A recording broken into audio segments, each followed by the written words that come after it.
You know that feeling, right? That feeling of being constantly tossed around by wave after wave of change at work? It feels like just when you find your footing, the ground shifts all over again. Well, today we're not just talking about how to survive that storm. We're talking about finding the anchors that can hold us steady, no matter how rough the seas get.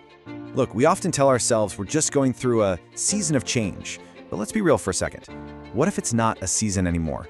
What if this constant turbulence isn't just some passing storm, but the new permanent climate we're all working in?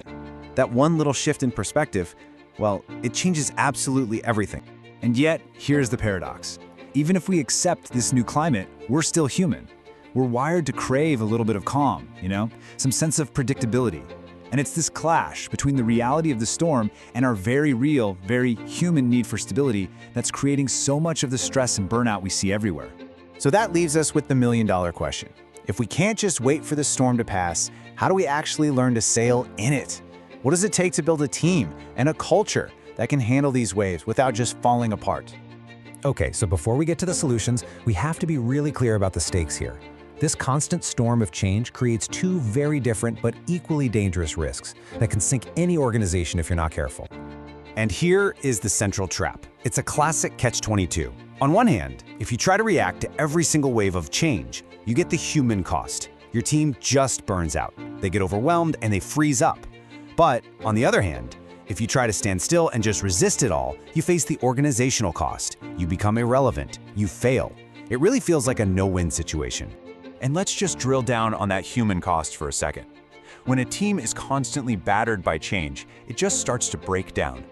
Their ability to absorb a sudden shock, like a budget cut or a new competitor, gone. Their capacity to pace themselves through a big transition, impossible when you're already running on fumes. And their resilience, that all-important ability to bounce back, it gets totally worn down. So yeah, that's the problem. How do we get out of this trap? Well, the answer starts by completely redefining what we mean by the word stability, because it doesn't mean standing still. It means dropping an anchor. This is a huge mindset shift. For way too long, we've dismissed the need for stability as, a preference for comfort, or even worse, as resistance to change. And that is a massive mistake. Stability isn't a weakness. It is a strategic necessity. It's what gives people the psychological safety they need to take risks and the focus they need to cut through all the chaos. So get this, stability isn't the enemy of change. It's the engine of change. It is the firm ground that lets your team rebuild its resilience. It's what gives them the strength to absorb shocks without breaking. Think about it. An anchored ship can withstand a powerful storm way better than one that's just adrift and being tossed around. All right, this all sounds great in theory, but how do you actually do it? How do you create stability when you're right in the middle of a storm? Let's get really practical and look at the actual tools you can use to build these anchors for your team. It turns out there are 3 incredibly powerful and surprisingly simple anchors that any leader can start using right away. And these aren't some massive, complex programs. They are simple, foundational practices. Having clear priorities, maintaining known rituals, and giving consistent feedback. So let's break these down. First up, clear priorities. When absolutely everything feels urgent and important, a clear set of priorities is your team's compass.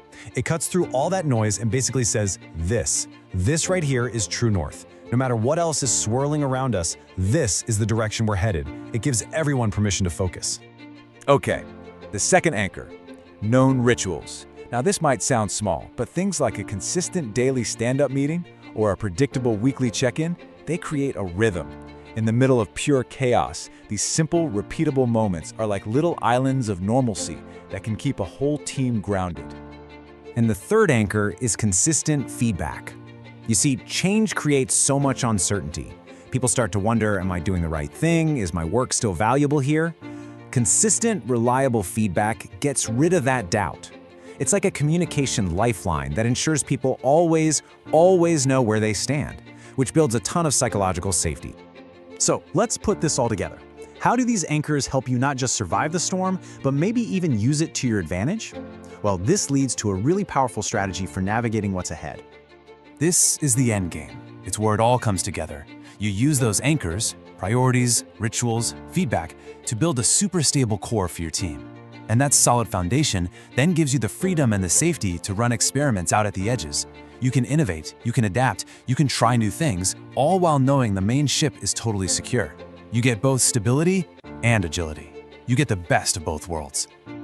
All right, let's do a quick recap. The key takeaways. Number 1, change is the new climate. It's not a passing storm. Get used to it. Number 2, stability is not weakness. It's the strategic foundation you need for safety and focus.